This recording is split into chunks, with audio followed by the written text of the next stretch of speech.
Viewers, where does one begin? It's huge. It's a super exclusive Network 18 interview. And in this no-holds-barred interview, Prime Minister Narendra Modi has sought to position his party as a force for empowerment and liberalization, and the Congress-led opposition as an inchoate, ultra-leftist rabble sworn to anarchism in the guise of revolution. The kind of destabilizing forces seen in Latin and South America that use the sickle and sledgehammer to upend societal relations, undertake wealth redistribution, and implement other trademark communist policies. Modi has based his conclusions by pointing the gaze towards the Congress manifesto and recent statements by the Congress and its leftist so-called intellectual ecosystem. Listen in, viewers, as the Prime Minister distinguishes the BJP from the Congress in both ideology and its ability. Listen in. Congress का जहाँ तक manifesto है, कोई मुझे बताए क्या चुनाव के अंदर पॉलिटिकल पार्टियों के मैनिफेस्टो ये कोई शोपीस के लिए होते हैं क्या? पहले दिन मैंने एक कमेंट तो कर दिया था जी, मैं कोई आज कर नहीं रहा जी, कि भाई मुझे मैनिफेस्टो देख करके लगता है कि इस पर पूरी तरह मुस्लिम लीग की छाप है। मैनिफेस्टो में उनकी तरफ से जो परोसा गया उतना ही गुड़ी गुड़ी उछालते रहे। फिर मुझे लगता भी ये तो इकोसिस्टम का बड़ा मिलीभगत लगता है। अब मुझे सच्चाई लेकर जाना पड़ेगा। मैंने काफी 10 दिन इंतजार किया कि देश इस मैनिफेस्टो में जो बुराइयां हैं उसको कोई न कोई, क्योंकि निष्पक्ष तरीके से आता है तो अच्छा है। आखिरकार मुझे मजबूरन ये सच्चाइयां लेकर के आनी पड़ी। आप कांग्रेस का इतिहास देख लीजिए। 90 के दशक से ये मांग उठी है देश में। समाज का एक बहुत बड़ा तबका है जिसको लगता था कि हमारे लिए कुछ होना चाहिए, उसके लिए आंदोलन हुए हैं। 90 से पहले कांग्रेस ने पूरी तरह इस बात को खारिज कर दिया, उसका विरोध किया, उसको दबाने की कोशिश की है। यानी 90 के पहले का उनका दशक है। फिर उनको जितनी भी कमीशन बने, जितनी कमेटियां बनाई, उसके भी रिपोर्ट्स ओबीसी के विचार के पक्ष में आने लगे। अब उनके सिफारिशों को भी वो नकारते रहे, रिजेक्ट करते रहे, दबाते रहे। 90 के दशक में उनको लगा कि भी अब इसको जरा उनकी वोट बैंक की राजनीति के अनुसार उसको टर्न दिया जाए। उन्होंने पहला पाप किया क्या? 90s के दशक में कर्नाटका में उन्होंने धर्म के आधार पर, आपको याद होगा, कर्नाटका में उन्होंने धर्म के आधार पर मुसलमानों को ओबीसी घोषित कर दिया। यानी देश के ओबीसी को नकारना, उस विचार को दबाना, उस विचार को रिजेक्ट करना, लेकिन राजनीति खातर मुसलमानों को ओबीसी घोषित कर देना। 2014 के घोषणा पत्र में भी धर्म के आधार पर आरक्षण की बात कही है, जबकि हिंदुस्तान का संविधान जब बना तब तो कोई आरएसएस वाले, बीजेपी वाले संविधान सभा में नहीं थे। बाबा साहब आम्बेडकर जैसे लोग बैठे थे, पंडित नेहरू जैसे बैठे थे, सरदार वल्लभ भाई बैठे थे, देश के कई महापुरुष बैठे थे। उन सब ने लंबे चिंतन के बाद तय किया था कि भारत जैसे देश में धर्म के आधार पर आरक्षण नहीं दिया जा सकता। 2024 के चुनाव में आप देख रहे हैं उनका मैनिफेस्टो, और मैंने कहा इस पर पूरी तरह मुस्लिम लीग की छाप है।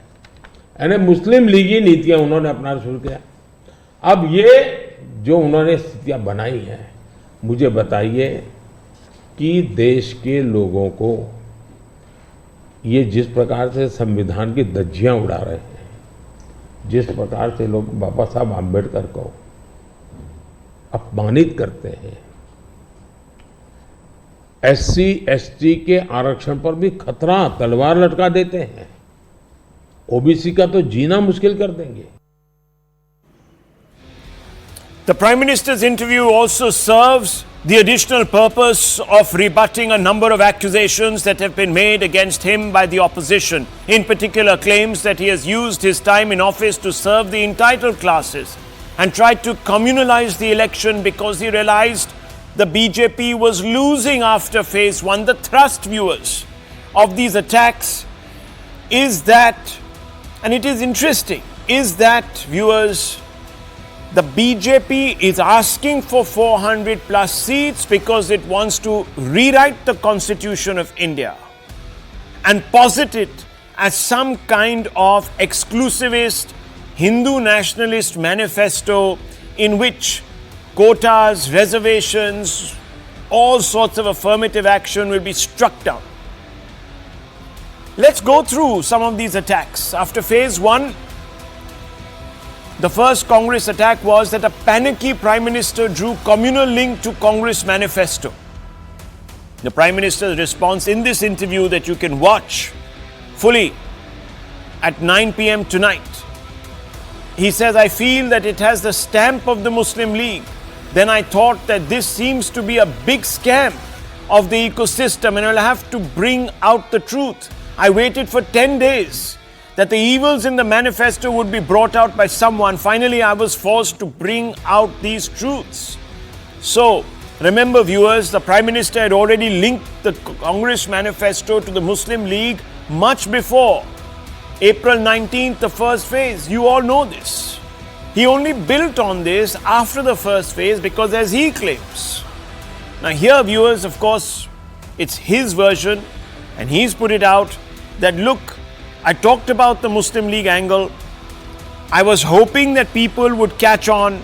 I was hoping that it would become a point of analysis and someone would come out with these facts. But when I realized that it had gone, slipped from everyone's radar, I couldn't stop, because in every democracy, you must analyze the manifestos that are put out. It's essential. It makes for more informed voting. It's your duty. So I did that job. And now the Congress is attacking me, saying that, oh, I got panicky.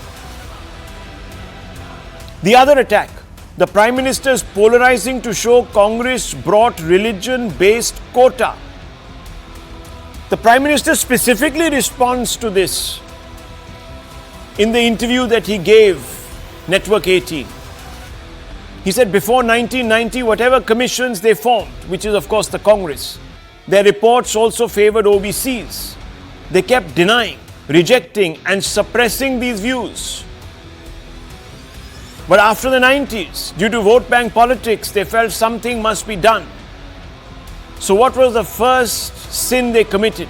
In the 90s, they decided to classify Muslims as OBCs in Karnataka. And viewers, of course, Mr. Moily has come out the other day and admitted so. He says, yes, that's what we did. The other attack that the Congress has made against the Prime Minister is that the Prime Minister's offensive against the Congress manifesto undermines Dr. Ambedkar's commitment to social justice.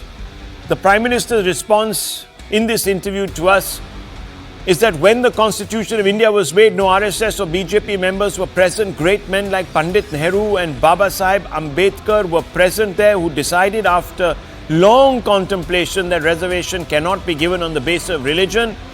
The way they are flouting the Constitution, the way they are insulting Ambedkar, there is a threat to reservation for SCs and STs because the Prime Minister feels, and he has turned, of course, to the X-ray comment made by Rahul Gandhi to support his claim, is that in the past, just like in the past, the Congress included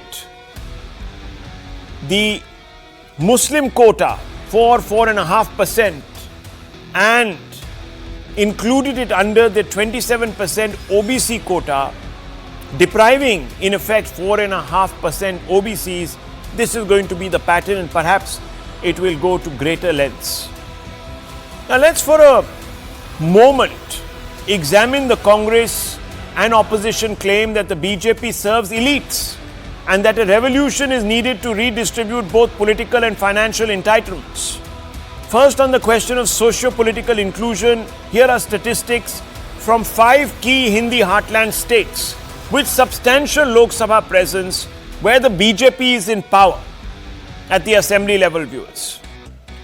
The charge, remember, is that the Prime Minister wants to do away with quotas. He's not interested in serving the interests of the OBCs, STs and SCs. Now, viewers, look at the cabinet structure in Uttar Pradesh.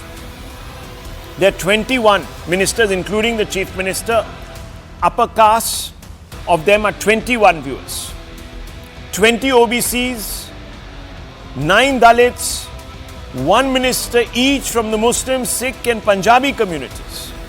In Bihar, 21 including the Chief Minister, upper caste, 20 OBCs, 9 Dalits, 1 minister each from Muslim, Sikh and Punjabi communities. Bihar Yadavs have also been given prominence in representation. Rajasthan, 6 of 15 cabinet ministers are OBCs, 4 from general category, 3 SCs and 2 SCs. Scheduled tribes and scheduled castes. Viewers, let me very quickly go back over the number for Madhya Pradesh. 8 of 21 cabinet ministers are OBCs, 7 from general category, 4 STs and 2 SCs. A whole panoply, viewers. You can't say that STs, OBCs and SCs are not getting representation. Chhattisgarh, OBCs are 50% of the 12-member cabinet. 2 from general category, 3 STs and 1 SC. Now let's, viewers, look at financial inclusion via empowerment. That is really what the Prime Minister was looking at. And let me give you a bit of a analysis of that. On the question of social inclusion, the evidence suggests that the BJP's welfareism that stops short of ultra-leftist prescriptions has begun to show impressive results. This is socio-financial inclusion, viewers. These are the hard facts. Between 2015 and 16 and 2019 and 21, multi-dimensional poverty index halved from 0.117 to 0.066, almost half, viewers. Between 2015 and 2019-2021, intensity of poverty has reduced from 47% to 44%. Real per capita consumption growing at a rate of 2.9% annually since 2011-2012. Rural areas seeing higher growth rate of 3.1% compared to urban areas at 2.6%.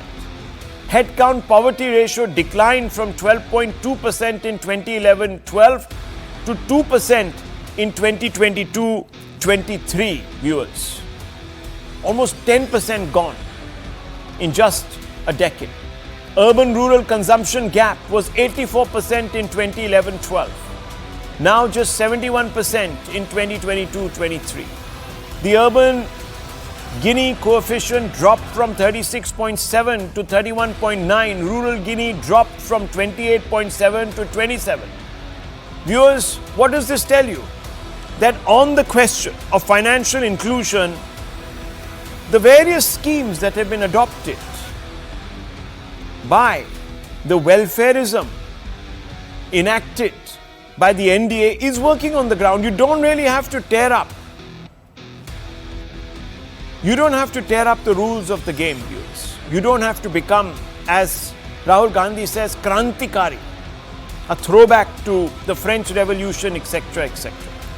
And neither do you, viewers, neither can you say that the BJP has been ignoring its OBCs or OBCs beyond, STs, SCs, ECBs, etc. They're even given representation to the degree that we see. Now let's open this up. And these are Hindi heartland states. Let's ask some basic questions. And I want to begin with Tehseen Poonawalla first. Mr. Poonawalla, I want to ask you a couple of questions. Look, I've put out the hard facts. Now you can be rhetorical, that's your choice, but I think the viewers would appreciate hard evidence-based backed arguments, because the Prime Minister has been quite specific. I have given you some facts. I'm just doing a fact check, that's all. So let me ask you, on what basis is the Congress saying that the BJP will rewrite the constitution to demolish quotas and end social justice as we know it?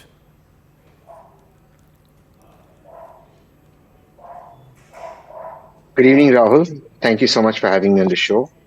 I have no doubt in my mind that the fear is absolutely real, that if this government gets 400 seats, the constitution is in danger. It already is in danger with this government and the way it's presented. What they do and how they rewrite the constitution, that I don't know, and I'm not Nostradamus to predict it. But what I do know is the Vice President of India, Chairperson of Rajya Sabha, the Chief Justice, the former Chief Justice of India, who sat on his own case of sexual harassment and now is a proud member of the Rajya Sabha, sent by the Prime Minister of India, on the sent by the President of India, the recommendation of Prime Minister, have derided, mocked, and have put down the basic structure of the Constitution. Imagine a sitting Chief Justice today in Parliament actually said that, and so did the Vice President of India. The basic goddamn structure that protects you, me, and everybody. We have people today languishing in jail. We have people languishing in jail, and the entire edifice of you are innocent until proven guilty has been turned around. You have the state coming after you with draconian laws. You think the constitution is not in danger? Believe me, Rahul, you can sit here in these studios and have these elitist debates, and I'll be a part of them. I love them. But on the ground, the fear is real that this government is coming after you with a vengeance. As for the data that you put out, यही सारा data Prime Minister बोल देते आपसे लेकर, बोल देते ये सारी बातें, कर देते आपके debate में, यही सारे आपके interview में, ये सारे points रख देते, ये सारे तथ्य. But the fact is, and I will end here, Rahul, we want to talk about Aaj, he wants to talk about Taj. And as I predicted on your show, just go back to the archives. हम बात करेंगे इंसान की और बात करेंगे हिंदू मुसलमान की, हम बात करेंगे संविधान की और बात करेंगे गीता और कुरान की, हम बात करेंगे हिंदुस्तान की और बात करेंगे पाकिस्तान की, एनी बॉट इन पाकिस्तान. ये तो फिर झांकी है, दाऊद अभी बाकी है. As he gets more desperate, realizing the first two phases have been a washout, he will bring in Dawood Ibrahim. Watch and mark my words. He'll now bring in Dawood Ibrahim. He'll bring in everything to divert attention, because what he will not tell your viewers is the following three things. Why has the most number of migration legally happened outside India? 2 lakh odd citizens have given up their citizenship, their passports. He will not be able to tell.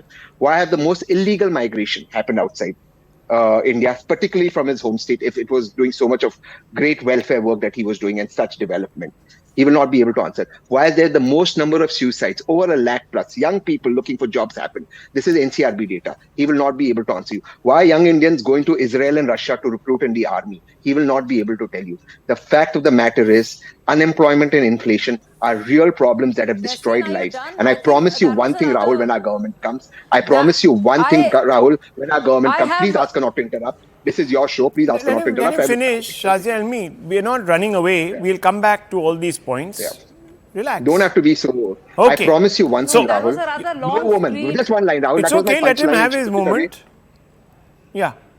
I promise you, Rahul, no woman, when the next government is formed after 4th June, will have to sell her Mangal Sutra to save their loved ones. Right, because in COVID, people sold a Mangal Sutra to buy oxygen, which was priced, GST was put on oxygen. Okay. I promise you that, Rahul. I promise you. Okay. Promises, viewers, if I were to go through the Congress's manifesto, and I want to bring in Dr. Ranganathan here, before I bring in Shazia and me. Let's hear all the arguments, Shazia and me, before I bring you in.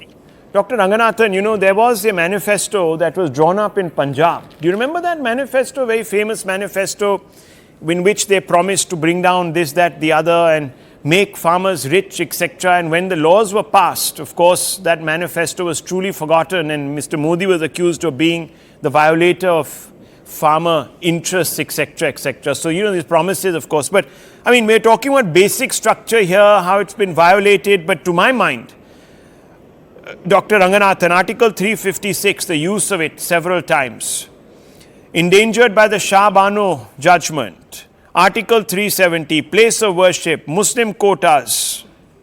There are several other examples. Petroda talking about redistribution of wealth, you know, all sorts of impositions, taxes, and then, of course, the great go-to economist Kaushik Basu who also chipped in and said that any civilized country must have inheritance tax and so forth. Anyhow, I just want to come back to you, Dr. Ranganathan. Today we are discussing whether, number one, the constitution is going to be upended and whether the Congress is actually the one in the grip of what is an ultra-Marxist, ultra-leftist dogma. Fundamental question. Good evening, Rahul. Absolutely, you said it. That is the crux of the issue. It's not anyone's case because the data tells you the truth about unemployment. It's one of the lowest, 3.1%. The data tells you the truth about inflation. It's one of the lowest, 4.9%. Jobs, employment, forex reserves, everything else. So the Congress has no other issues. So the Congress is bringing up issues where it believes that it will get its own vote bank to vote for it. Now, it was a very revealing interview, I have to say, and congratulate your channel for it, because let's now, in depth, look at the three revolutionary ideas of the Congress that the Prime Minister talked about, and I'll reveal everything. Number one, appeasement. The Congress has a chance, it really does, to show it is against appeasement by saying that it is for the Uniform Civil Code and will not allow Muslim personal laws to run riot, by saying that it will ban middle-aged Muslims from marrying children, by saying that its government will control mosques as it does Hindu temples, by saying that it will overturn its overturning of the Supreme Court Shah Bano judgment, by saying that it will abrogate the Waqf Act that is blatantly discriminatory, by saying that it will abrogate the conjunction of RTE with the 93rd Amendment that allows Muslim schools to escape keeping reservations for the economically weaker sections, by saying that it will abrogate Hajj subsidy, by saying that it will not celebrate the Hindu mass murderer Tipu Sultan's Jayanti, that it will not allow roads and towns to be named after genocidal monster Aurangzeb, by saying that it will stop paying salaries of Maulvis, by saying that it will stop state-sanctioned and funded madrasas, by saying that it will not have a blanket OBC quota for Muslims where all Muslims are declared backward, by saying that it will include Islamic properties under its wealth redistribution scheme, by saying that it will pass a law making it mandatory that organs be donated to only those Muslims who have themselves pledged to donate their organs. If it isn't going to do any of these, then the Prime Minister is right.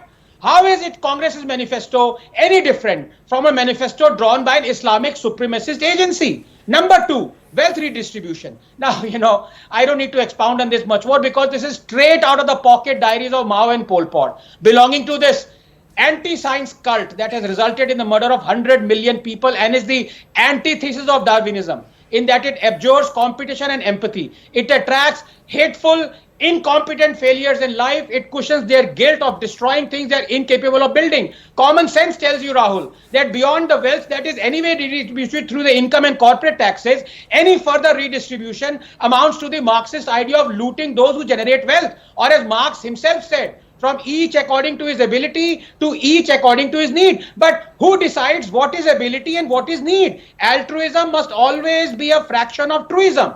Congress raised corporate taxes to 45% in 1991. Modi reduced it to 22% because common sense tells you that zealous redistribution of wealth reduces wealth. And total redistribution of wealth reduces wealth totally because it removes the incentive for people who generate wealth to generate wealth. Because it makes a segment of population, the recipients, uncompetitive and unproductive, because it destroys every nation that has ever implemented it. Number three, very briefly, inheritance tax.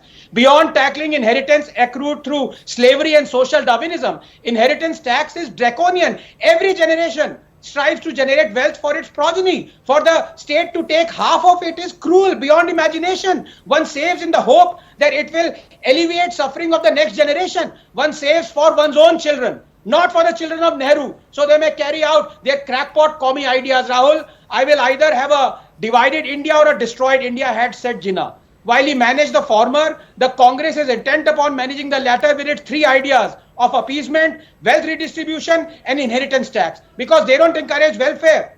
They encourage warfare. They are ideas that promise to break up India. And as far as changing constitution goes, my good friend Tehseen, who's a lawyer, knows who has amended the constitution 108 times. Yes, it is the Congress. And every time Modi has amended the constitution in the last 10 years, Congress has backed him assiduously.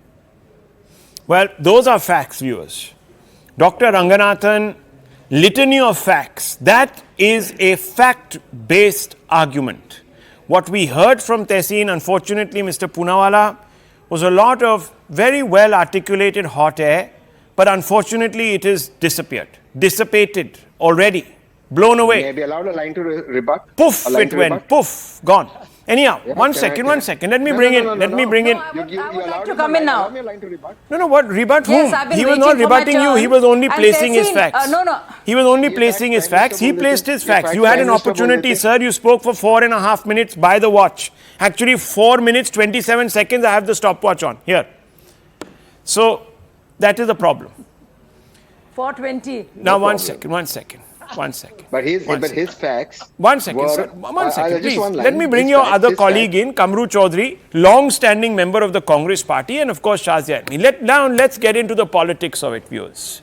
This is the fun part. Appeasement, Kamru Chaudhary, appeasement.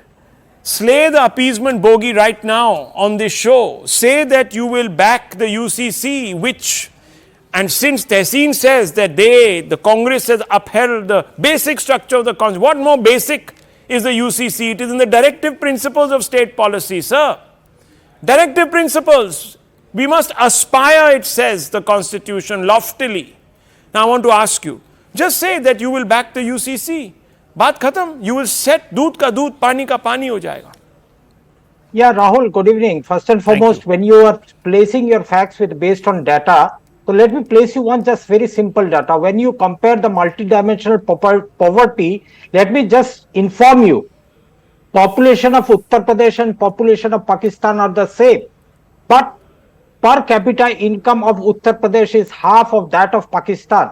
Multidimensional poverty of Uttar Pradesh is almost at par with sub-Saharan Africa. These are not some poof.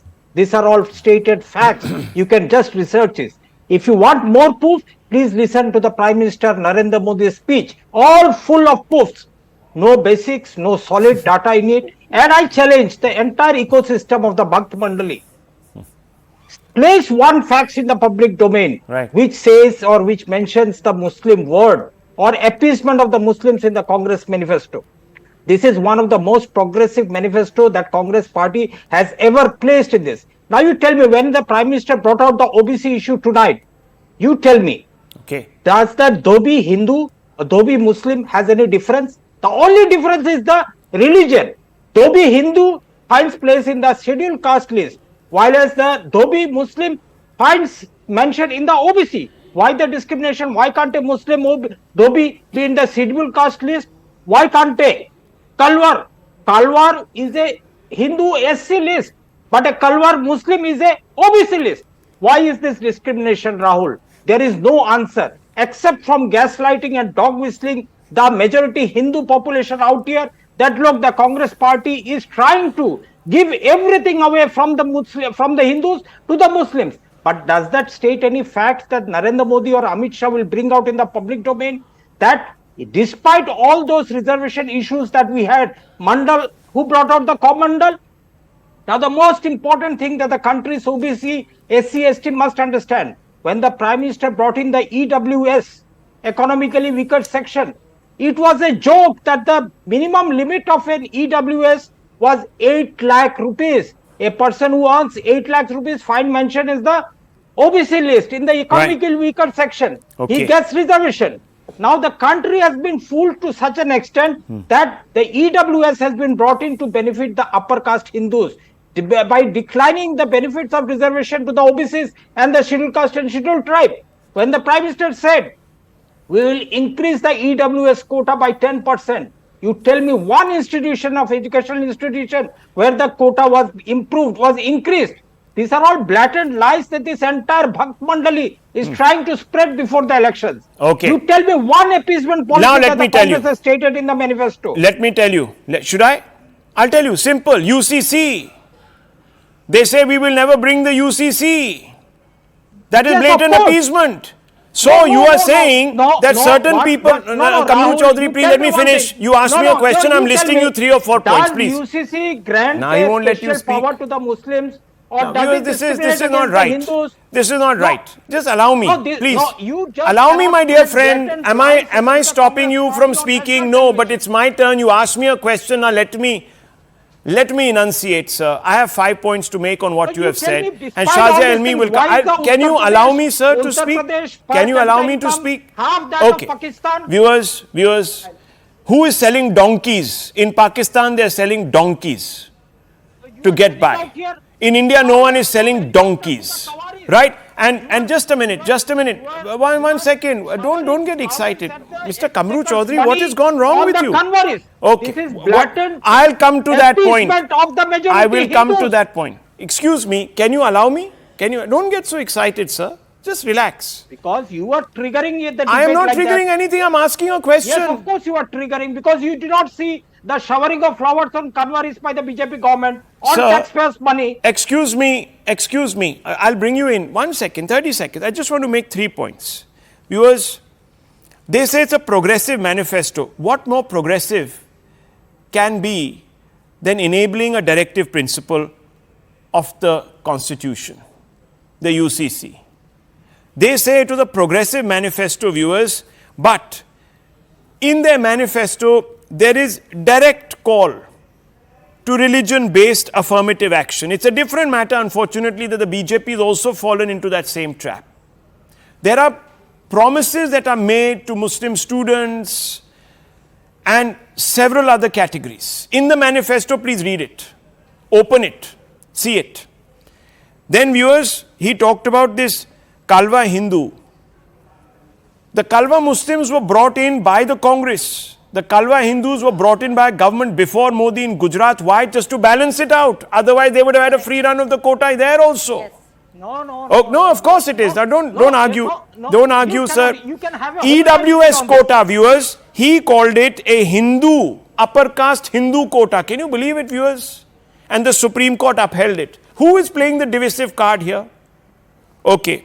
As if every rich Indian is a rich Brahmin Hindu. Can you believe it, viewers? This is a blind disregard for facts. Okay, Kamandal. He says, why bring in Kamandal? So today the Congress party has accepted that the desire to have a Ram temple was actually a communal act against the constitution. See, viewers, now you go back to what the Prime Minister said about this being a Muslim League inspired manifesto. Now, how does one square all these things that Kamru Zaman Chaudhary Sahab has told us? Yes, 1 second. Let me just, okay, yes, 10 seconds, and Shazia Elmi, you have the floor after that. All yours. Yes. I'm so sorry, Shazia, but I just could not stop from countering my good friend Kamruji, how speciously he makes the comparison between Uttar Pradesh and Pakistan of all places, without resorting to comparing, let's say, Gujarat or Maharashtra or any other BJP ruled state. In the last 5 years under Yogi Adityanath, there has been an almost 30% jump in the GDP per capita of Uttar Pradesh. But let us look at the indices of the last census of Amethi and Raebareli in 2011, when for the last 60 years before that, they were ruled by the Congress and the Shahzadas. Number one, people below poverty line. Now he's because the population of both the lower the fader. Yes, Dr. Ranganathan, make your fact-based point. Yes. So in 2011, these are the indices, social years when they were ruled by the Congress dynasty. People below poverty line, 54%. Houses with electricity, 14%. Children's vaccinated, 16%.